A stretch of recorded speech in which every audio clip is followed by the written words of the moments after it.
Welcome to Revenge Chronicles channel. Have a nice viewing. Hey Reddit, I'm McKay North, a 42-year-old guy living what most people would call a simple, boring life. I'm a carpenter by trade, own my home, and usually keep to myself. My routine has been the same for years: work, come home, eat, maybe watch TV, and repeat. It's not glamorous, but it works for me. Or at least it did until a few nights ago.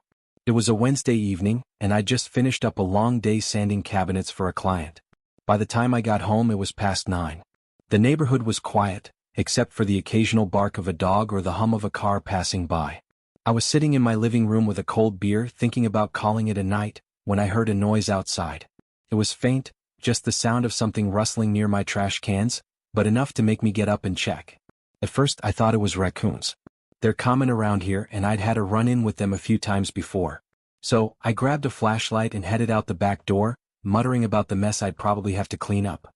But when I swung the flashlight beam over the cans, I froze. It wasn't raccoons, it was two kids. They looked scruffy, their faces streaked with dirt, and their clothes were oversized and torn. One of them, a smaller girl with wild brown hair, froze like a deer in headlights. The older one, maybe 10 or 11, stepped in front of her protectively. She glared at me, her shoulders squared as if daring me to yell or chase them off. "What are you doing?" I asked, trying to keep my voice calm. I didn't want to scare them, but I was also caught off guard. "Nothing," the older one snapped. "We're leaving." She grabbed the younger girl's arm and started to back away. "Hold on," I said, raising my hands to show I wasn't a threat. "You don't need to run. Are you hungry?" They stopped. The younger one's eyes lit up at the mention of food, but the older girl's expression stayed hard. "We're fine," she said, though her voice wavered slightly. I sighed, realizing I couldn't just let them go without trying to help. "Look, I've got leftovers inside. You don't have to talk to me or tell me anything, but at least let me give you something to eat. Deal?" After a long pause, the older girl nodded reluctantly. They followed me to the porch, keeping their distance, and I went inside to grab some food. I made them plates of spaghetti and meatballs, nothing fancy, just leftovers from my fridge, and brought them out. They devoured it like they hadn't eaten in days. As they ate, I couldn't help but wonder where they'd come from. Why were two kids digging through my trash at this hour? But every time I tried to ask, the older girl would just glare at me like she was daring me to push her too far. So, I let it go, figuring I'd get some answers eventually. When they finished, I offered to let them come inside to clean up. The older girl hesitated but eventually agreed, probably because the younger one was shivering. I showed them to the bathroom and left some towels and soap by the door. While they were in there, I started thinking about what to do next. I didn't know it yet, but this was the start of something that would completely flip my life upside down. When the girls came out of the bathroom, they looked completely different. The younger one, who couldn't have been older than 6, now had clean skin and bright eyes that darted around nervously. The older one still had that guarded look, but without the dirt, her face showed sharp features that hinted at a rough life. "Thanks," the older one muttered, barely looking at me. "You're welcome," I said, trying not to sound too nosy. "Do you want to tell me your names?" The younger one opened her mouth, but the older girl shot her a look that stopped her cold. "No names," the older one said firmly. I nodded, not wanting to push. "Fair enough. Look, I don't know your situation, but it's late. You shouldn't be out there. You can stay here tonight if you want." The older girl's eyes narrowed. "What? What's in it for you?" Her question hit me like a brick. I could see she wasn't used to kindness without strings attached. "Nothing," I said honestly. "Just don't feel right letting kids sleep on the street." She studied me for a long moment, then gave a short nod. One night," I agreed. I set up the couch with blankets and pillows and gave them some oversized t-shirts to sleep in. The younger girl clung to the older one, her small hands gripping the fabric of her shirt like a lifeline. Watching them, I felt an ache in my chest I hadn't felt in years. As I turned to leave the room, I heard a quiet voice behind me. "Thanks," the younger one whispered. I smiled softly. "Good night." Lying in my own bed that night, I couldn't shake the image of them huddled together on the couch. What had happened to make two kids so wary of the world? And what was I supposed to do now? The next morning, I woke up early, unsure what to expect. I half expected the girls to have bolted during the night, but when I walked into the living room, they were still there. The younger one was curled up under the blanket, fast asleep, while the older one sat upright, her sharp eyes following my every move. "Morning," I said cautiously. She nodded but didn't say anything. "You hungry? I can make some eggs and toast." The younger one stirred at the mention of food, her head popping out from under the blanket. "Eggs?" she asked, her voice soft and hopeful. Yeah, kiddo. Eggs, I said, smiling. You like them scrambled? Her head bobbed enthusiastically and the older one sighed. Fine, she muttered. But just for her. Sure, I replied, not wanting to push her boundaries. As I cooked, the younger girl wandered into the kitchen, her tiny feet pattering against the floor. She watched me like I was performing magic, her face lighting up every time the eggs sizzled. You're nice, she said out of nowhere. Her words caught me off guard. Aw, thanks. You seem pretty nice too. She grinned, but before she could say more, the older girl appeared in the doorway, her arms crossed. Don't talk too much, she said, her tone warning. She's fine, I said gently. No one's going to hurt you here. The older girl's expression didn't soften. That's what they all say. Her words hung heavy in the air, and I realized there was more to their story than I'd imagined. I wanted to ask, but I held back. Trust wasn't something they gave freely, and I'd have to earn it. After breakfast, I handed the younger girl a glass of milk, which she gulped down like she hadn't had anything like it in weeks. The older girl stayed on the edge of the room, still sizing me up like I was some kind of threat.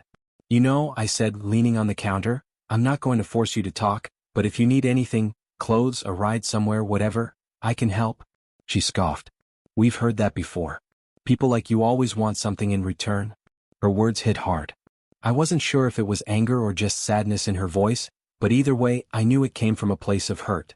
I'm not like those people, I said. She just stared at me, unblinking, as if she were daring me to prove it. The younger one tugged on her sister's sleeve. Can we stay here? She asked softly, her eyes darting between us. The older girl frowned. No, we're not staying. But why not? He's nice, the little one protested. Because we can't trust him, the older girl snapped, her voice cracking for the first time. I stepped back, giving her space. You don't have to trust me, I said carefully. But if you're running from something, or someone, you shouldn't do it alone. Just think about it. The older girl grabbed the younger one's hand and pulled her toward the couch. We're leaving soon. Don't get too comfortable, she muttered. I didn't press them. Whatever they were carrying, it was heavier than I could imagine. All I could do was give them the time they needed to decide if I was worth trusting. By mid-morning, the tension in the air had eased a little.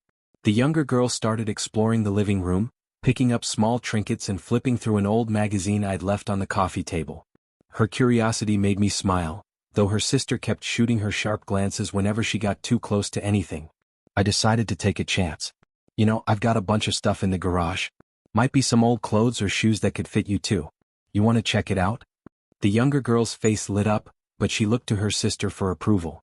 The older one hesitated, her jaw tight, but eventually gave a curt nod. Fine. But we're just looking. Just looking, I agreed. We went into the garage and I started rummaging through an old plastic bin where I kept clothes I'd outgrown or didn't wear anymore. The younger girl squealed when she found a faded pink hoodie. It's so soft, she said, hugging it like a prized treasure. It's yours, I said. The older girl picked through the pile more carefully, inspecting every item like it might bite her. Eventually, she pulled out a plain black sweatshirt and a pair of sneakers that looked like they might fit. She didn't say thank you, but the way her grip tightened around them told me enough. You want me to wash those for you? I asked. No, she said quickly. We'll do it. I held up my hands in surrender. All right. Just offering. For the first time, the older girl's expression softened, just a little. She didn't smile, but there was a flicker of something. Maybe relief, maybe trust. Whatever it was, it felt like a small victory. Thanks, she muttered under her breath, almost too quietly to hear. Anytime, I said, pretending not to notice how hard it was for her to say it. As we headed back inside, I couldn't help but feel like the walls they'd built were starting to crack, even if just a little. The rest of the day passed quietly. The younger girl settled in a bit, sitting cross-legged on the couch and watching an old cartoon I'd put on for her. Her giggles filled the room every so often, a sound so pure it tugged at something deep inside me. Her sister, though, was harder to reach. She stayed by the window, her arms crossed and her eyes constantly darting toward the street. She was keeping watch, her body tense like a coiled spring. You expecting someone? I asked gently. She glanced at me, then quickly looked away. No. Just being careful. I nodded, deciding not to push. Instead, I sat down at the kitchen table, pulling out a notepad and jotting down a grocery list. I figured they might stay another night, whether the older girl admitted it or not, so I'd need to pick up more food. You write a lot, the younger girl said suddenly, peeking over the back of the couch. Sometimes, I replied, smiling at her. It helps me keep track of things. You like to write? She nodded. I used to in school. Her words hung in the air and I caught the way her sister stiffened. Used to? I asked cautiously. We don't go anymore, the younger girl said, her voice small. The older one shot her a warning look. Don't talk about it, she said sharply. The younger girl shrank back, her eyes wide. Sorry, she mumbled. I leaned back in my chair, keeping my tone calm. It's okay. You don't have to explain anything. But if you ever want to, I'm here to listen. The older girl's jaw tightened and she turned back toward the window. But the younger one looked at me, her tiny shoulders relaxing just a bit. That night, as they huddled together on the couch again, I found myself staring at the notepad on the table.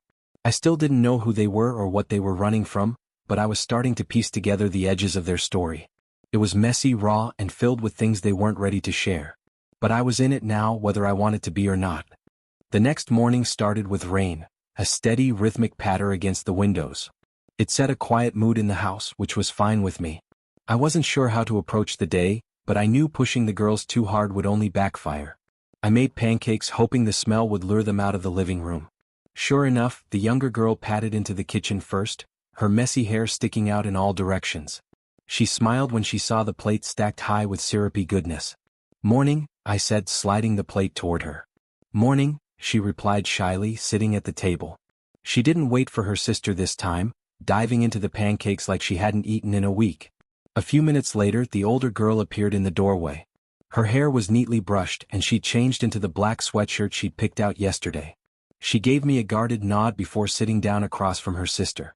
There's plenty, I said, gesturing to the plate. She hesitated but eventually grabbed a pancake, tearing it into smaller pieces before eating.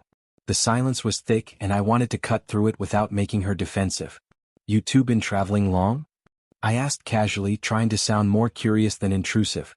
The younger girl looked to her sister, who gave her a quick shake of the head. We don't have to tell him anything, the older one said sharply. Fair enough, I replied, holding up my hands. But I figure you've had it rough lately. If there's something I can do to help, you just say the word. The younger girl put her fork down, her small hands gripping the edge of the table. We ran away, she said quietly, her voice trembling. Stop it, the older girl hissed, glaring at her. No. He's nice, the younger one shot back, her eyes brimming with tears. He's not like the others. Others? My chest tightened at the word, but I kept my face calm. It's okay, I said softly, my eyes meeting the older girl's. I'm not here to hurt you. You don't have to tell me everything, but if you want to, I'm here to listen. The older girl's glare faltered, her hands curling into fists on the table. You wouldn't understand, she muttered. Try me, I said, keeping my voice even.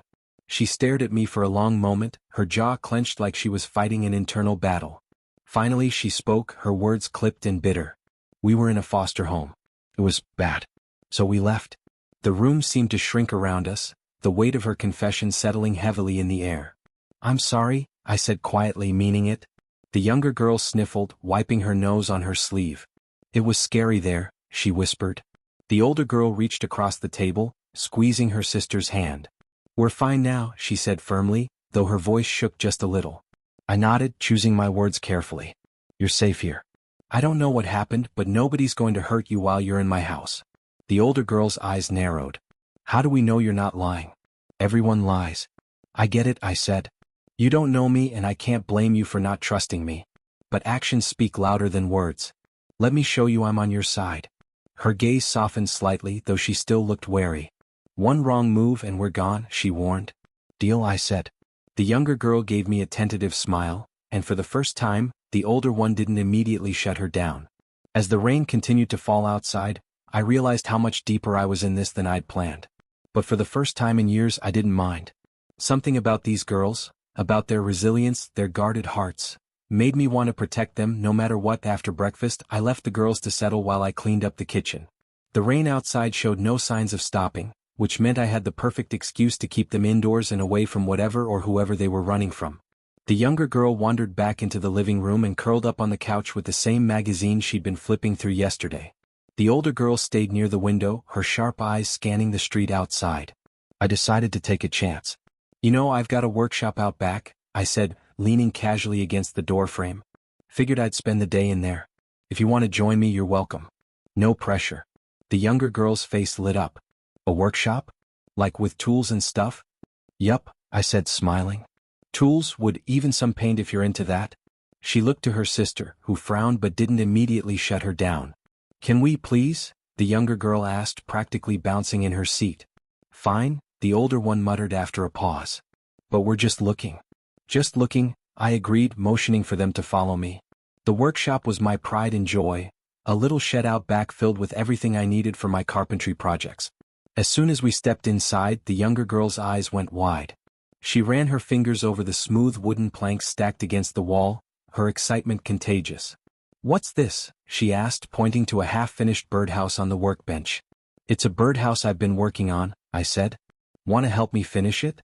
She nodded enthusiastically, and I showed her how to sand the edges while her sister hovered nearby, arms crossed. As the younger girl worked, I glanced at the older one. You're welcome to help too, I offered. I'm fine, she said quickly, though her eyes lingered on the tools. I decided to let her come around in her own time and focused on helping the younger girl. She giggled as she painted the roof bright yellow, her little hands steady as she worked. This is fun, she said, her voice full of wonder. We never got to do stuff like this before.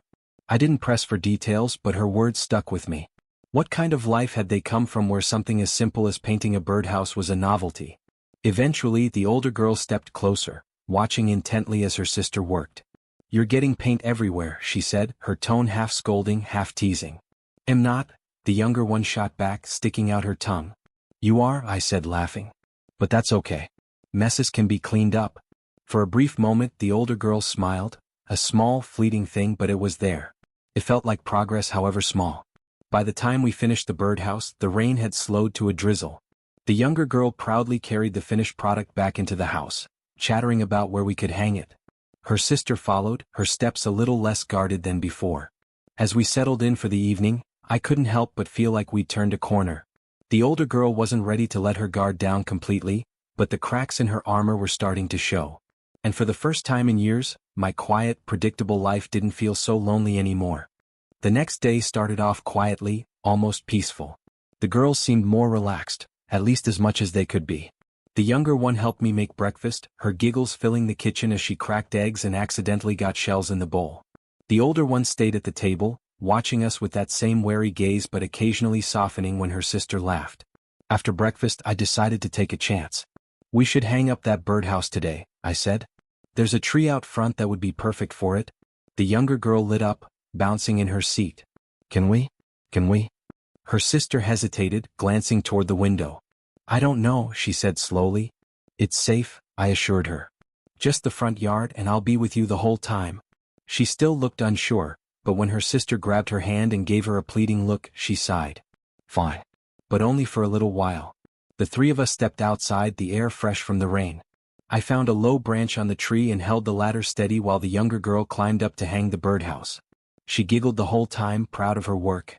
Looks good, I said when she climbed back down. It's perfect, she declared, beaming. Her sister stayed on the porch, her arms crossed tightly. She was scanning the street again, her body tense. You okay? I asked softly, stepping up beside her.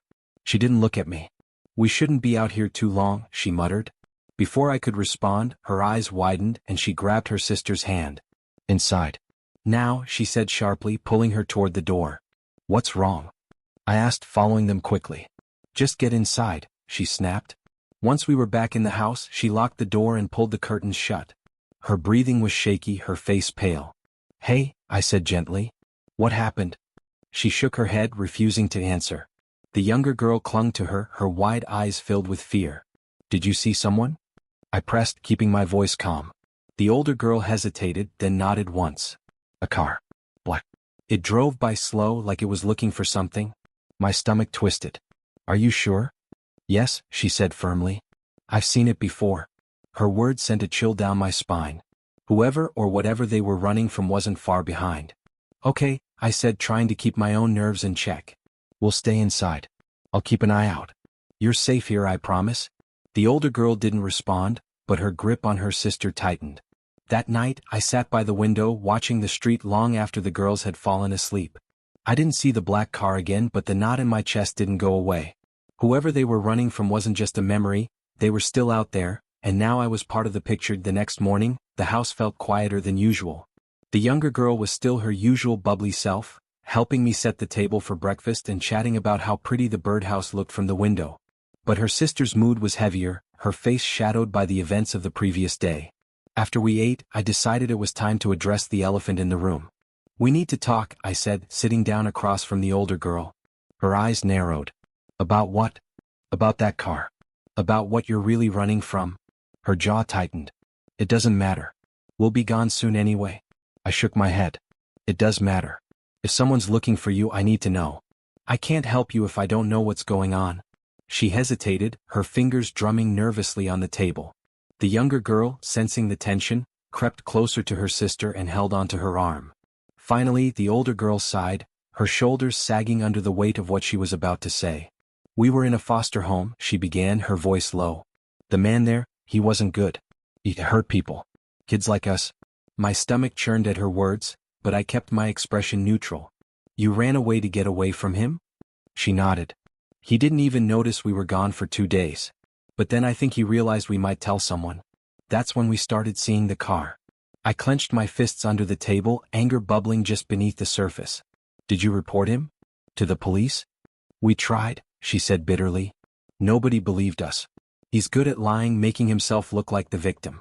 They sent us back." Her words hit like a hammer, the injustice of it all making my blood boil. "You're not going back there," I said firmly. "Not if I can help it." She looked at me, her eyes filled with doubt. "Why would you care? You don't even know us." I leaned forward, my voice steady. "Because nobody deserves to go through what you've been through. And because now you're here, and that makes it my job to keep you safe." Her lips pressed into a thin line, but she didn't argue. Over the next few hours, I started making preparations. I checked the locks on all the doors and windows, adding a few extra bolts where I could. I even dusted off an old baseball bat I kept in the closet just in case. The girls stayed close, their movements quieter than usual. The younger one clung to her sister, her wide eyes darting around nervously. The older one watched me like a hawk, still unsure if she could trust me but seemingly grateful for the precautions.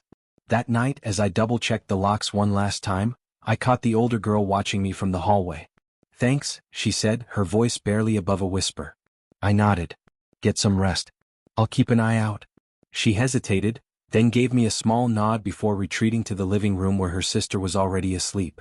As I sat by the window again, the baseball bat resting within reach, I couldn't help but feel the weight of what I'd taken on. Whoever was out there wasn't going to give up easily. But neither was I. The next few days were a blur of tension and watchfulness. The girls stayed mostly indoors and I made excuses to avoid going to work, claiming I was dealing with a personal emergency. Every sound outside set me on edge, and every shadow cast by passing cars made my stomach knot. The girls began to settle into a routine though. The younger one took to drawing with some old markers and paper I found in a drawer, her colorful pictures covering the coffee table by the end of the day. The older one kept her distance, spending most of her time near the windows, her sharp eyes scanning the street. "You don't have to be on guard all the time," I told her one afternoon, standing by the sink as she perched on a stool near the window. She glanced at me but didn't answer. Her fingers toyed with the hem of her sweatshirt, betraying her nervous energy. "Seriously," I added, trying to sound reassuring. "If anyone shows up, I'll handle it. You're safe here." She snorted softly. "Nobody's ever safe." The weight of her words hung between us, but I didn't push. Trust wasn't something she'd give easily, and I'd have to earn it one step at a time. That evening, after the girls had gone to bed, I sat down at the kitchen table and started making a list. Food was running low, and as much as I wanted to keep the girls out of sight, we couldn't avoid a grocery run forever. I figured an early morning trip would be our best bet. The next day, I woke them up early just after sunrise. The younger girl groggily rubbed her eyes, while her sister immediately sat up, alert and suspicious. "Where are we going?" she asked. "Grocery store," I said. "We're running low on food." She frowned. "Isn't that risky?" "Probably," I admitted. "But I'll keep you close. We'll be quick." After some hesitation, she nodded and we piled into my truck. The younger girl sat in the middle, staring out the window as we drove, her wide eyes taking in the passing scenery like it was a rare treat. The grocery store was nearly empty when we arrived, the early hour keeping most people at home.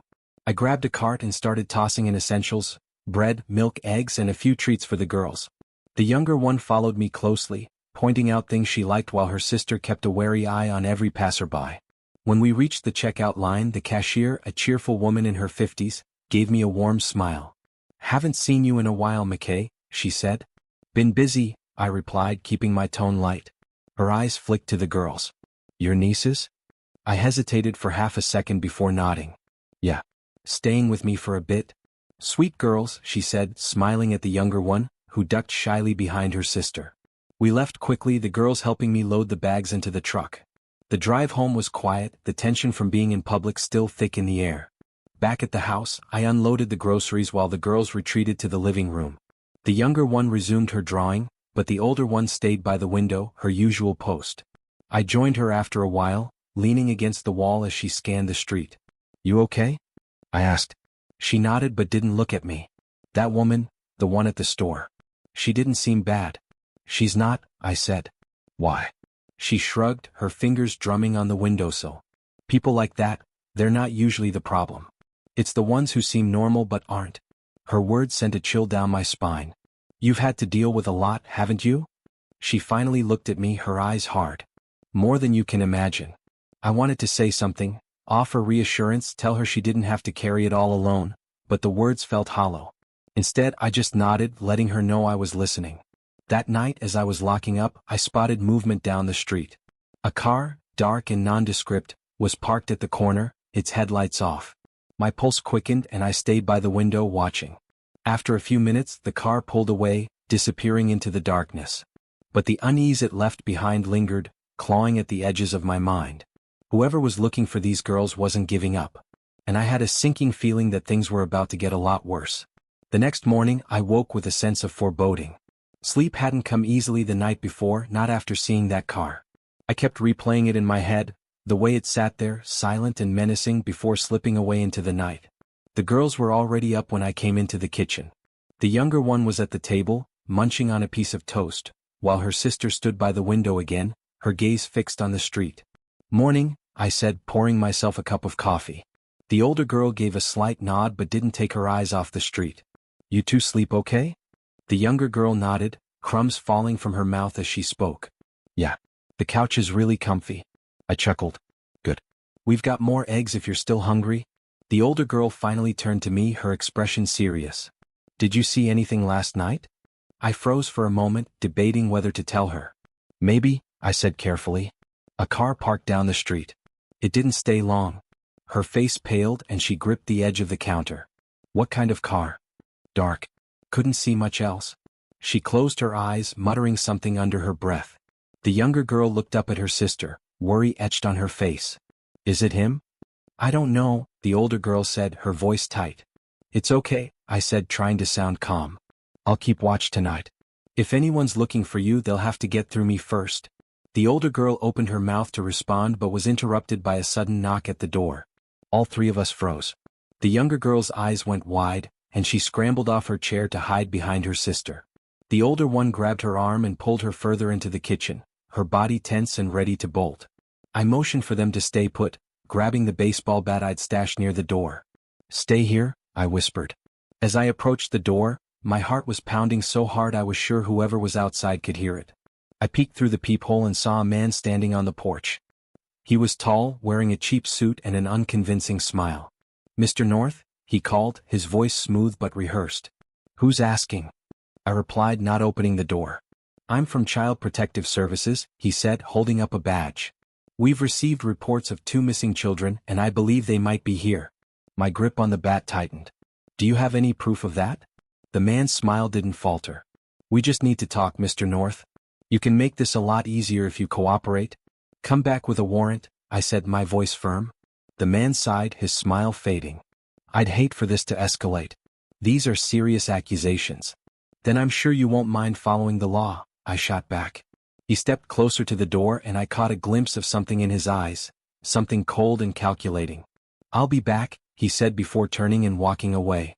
I watched him go, waiting until he disappeared down the street before turning back to the girls. The older one was standing in the kitchen doorway, her face pale and her fists clenched. "It's him, isn't it?" she whispered. "I don't know," I admitted. "But whoever he is, he's not getting near you." The younger girl started to cry, burying her face in her sister's side. The older one wrapped an arm around her, her jaw set with determination. We need to leave, she said. Not yet, I replied. If you run now, you're playing into his hands. Let me handle this. Her eyes narrowed. Why are you helping us? You don't even know us. Because you deserve better, I said simply. And I'm not going to let anyone hurt you. She stared at me for a long moment, her tough exterior cracking just enough for me to see the fear beneath it. Finally she nodded. Okay, she said quietly. We'll stay. For now. That night I sat by the window again, the baseball bat within reach. My eyes scanned the street, my ears straining for any sound. The storm had broken and I knew we were in it now. Whoever that man was, he wasn't going to stop. And neither was I. The house was eerily quiet the next morning. The girls stayed close to each other, speaking in hushed tones while I paced the kitchen, trying to think ahead. That man on the porch wasn't just some official doing his job. His eyes had made that clear. He knew something and he wasn't here to help. I spent the morning reinforcing the house. The girls watched as I moved furniture, bolted down windows, and added an extra lock to the front door. What are you doing? The older one finally asked, her voice suspicious but tinged with curiosity. Making sure you're safe, I replied without stopping. She crossed her arms. You really think this'll stop him? Maybe not, I admitted. But it'll slow him down. That seemed to satisfy her, and she went back to sitting by the window. Around noon I decided to break the tension. How about some grilled cheese? I asked, trying to sound upbeat. The younger girl's face lit up, but her sister just shrugged. Still, I took it as a small win. We ate lunch in relative silence, the clinking of forks and plates the only sound in the room. The younger girl smiled as she licked the melted cheese off her fingers, and for a moment, it felt like we were just a regular group of people sharing a meal. But the moment didn't last. Around 3 p.m., the sound of a car engine idling outside made us all freeze. The older girl darted to the window, her face pale. It's the same car, she whispered. I set my plate down and grabbed the baseball bat, motioning for the girls to stay put. My heart pounded as I moved to the window, peering out from behind the curtain. The car was there, all right, a dark sedan with tinted windows parked across the street. The engine hummed, but no one got out. What do we do? The older girl asked, her voice trembling despite her tough exterior. We wait, I said, my voice steadier than I felt. The minutes stretched into an hour, the tension in the house suffocating. The car stayed where it was, a silent reminder that whoever was looking for these girls wasn't going to give up. Finally, as the sun dipped lower in the sky, the car pulled away, its tires crunching on the gravel. They'll be back, the older girl said grimly, her fists clenched. Maybe, I said. But they won't find what they're looking for. That night, I stayed up again, sitting by the window with the baseball bat resting across my lap. The girls were asleep on the couch, huddled together under a blanket. As I watched the street, my mind raced. I couldn't let this go on forever. Sooner or later, we'd need a plan, a way to end this once and for all. But for now, all I could do was stand my ground and hope it was enough. The next morning brought an unsettling calm. The car was gone, the street empty save for a couple of joggers and a mail truck rolling through.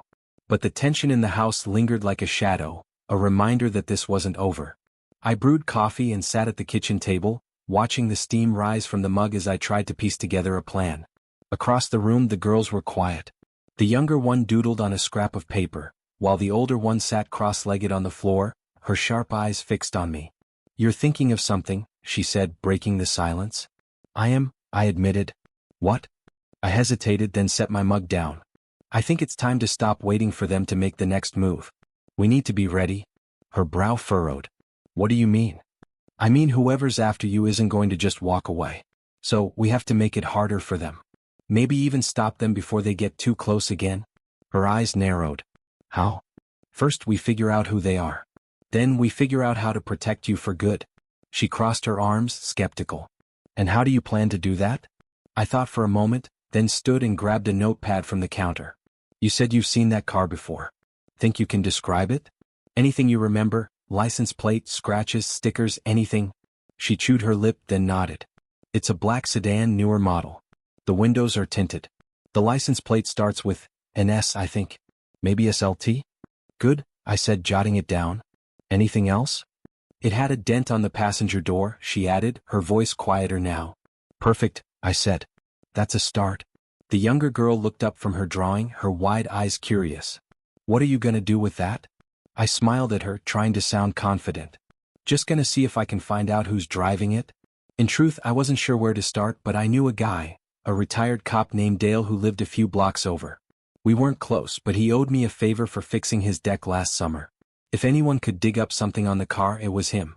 Stay here, I told the girls as I grabbed my jacket. I won't be long. The older one's eyes narrowed. You're leaving us? Just for a little bit, I said. The house is locked up tight. You'll be safe. I promise. She didn't look convinced, but she didn't argue either. I headed to Dale's house, my heart pounding the whole way. When I knocked, it took a few minutes before the door creaked open, and there he was, a burly man in his 60s with a gruff demeanor but a good heart. McKay, he grunted. What brings you here? I need a favor, I said, cutting to the chase.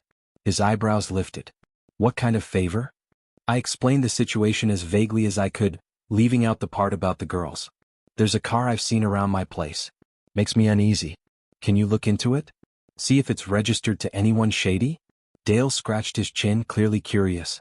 You're sure this isn't just paranoia? Pretty sure, I said. He sighed. All right. Give me what you've got. I handed him the notes I'd taken, and he nodded. I'll see what I can do. Might take a day or two, though. Thanks, I said, meaning it. On the walk back home, I couldn't shake the feeling that time was running out. I'd bought us a little breathing room, but whoever was after the girls wasn't going to wait long before trying again. When I got back, the girls were where I'd left them, though the tension in the room was palpable. Did you find anything? The older one asked immediately. Not yet, I said. But I've got someone looking into it. Her shoulders relaxed slightly, though the worry in her eyes didn't fade. For the rest of the day we stayed close, the three of us circling the living room like wary animals waiting for a predator to strike. The younger girl stayed glued to her sister's side, her usual cheerfulness replaced by a quiet unease.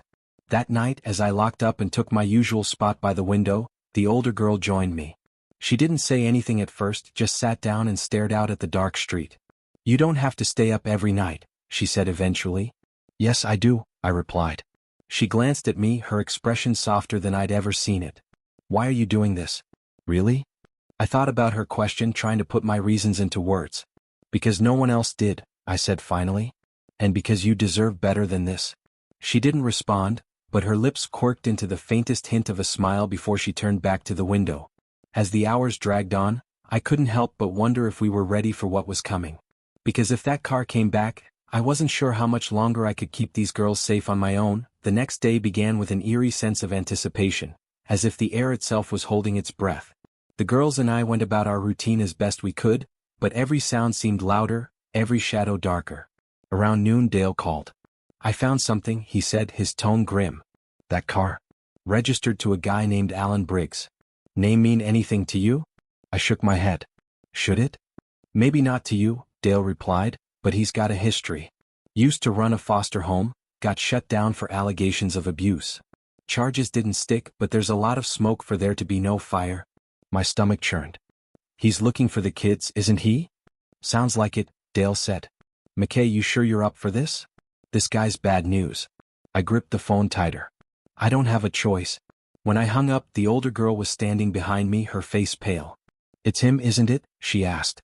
It's him, I confirmed. Her jaw tightened and she grabbed her sister's hand. We need to leave. Now. No, I said firmly. Running isn't going to solve this. He'll just keep chasing you. Then what do we do? She snapped, her voice breaking. We stand our ground, I said. She looked at me like I was crazy, but I could see the flicker of hope in her eyes. The rest of the day was a blur of preparation. I moved furniture to block the doors, double-checked the locks, and made sure my baseball bat was within arm's reach. The girls stayed close, their fear palpable but their trust in me growing. As the sun dipped below the horizon, the tension reached a boiling point. And then just as darkness fell, I saw it, the black car. It crept down the street, its headlights cutting through the gloom. When it stopped in front of my house, my heart pounded like a drum.